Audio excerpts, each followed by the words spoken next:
Warga yang tinggal di Jalan Prajurit Kemas Ali, Blok Seni, dihebohkan dengan tertuduhnya sikok rumah punya Tony yang berprofesi sebagai satpam di komplek perumahan. Kobaran api yang besar dengan gancang sudah mengangus ke rumah sehingga rato dengan tanah.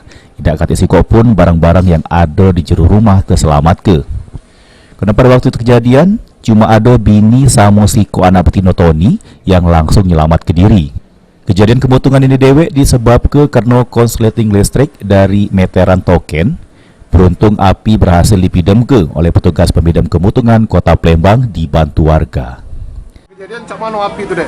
Dari token dulu om. Dari token kan nyetek dionyo. Terus diedopin, terus nyetek lagi, terus diedopin lagi. Yolah langsung timbul api dari pojok rumah itu. Langsung besar? Iya langsung besar om. Langsung nyelamatin ibu kan keluar. Gitu ya. Waktu kejadian ada orang berapa dalam rumah dek? Ada orang dua tadi om. Adek sama? Ini sama ibu tadi. Cuma berdua be. Sementara itu dengan kejadian ini, Kecamatan Ilir Timur 2 melalui Sekcam bakal berkoordinasi sama Dinsos Palembang guna ngejuk bantuan terhadap pemilik rumah. Mereka akan menyampaikan pada dinas sosial tentunya sesuai dengan laporan nanti ahli musibah juga melalui Pak Lurah dan Ketua RT setempat akan kita sampaikan ke dinas sosial. Jadi akan ada bantuan lah buat. Kemungkinan akan ada bantuan buat.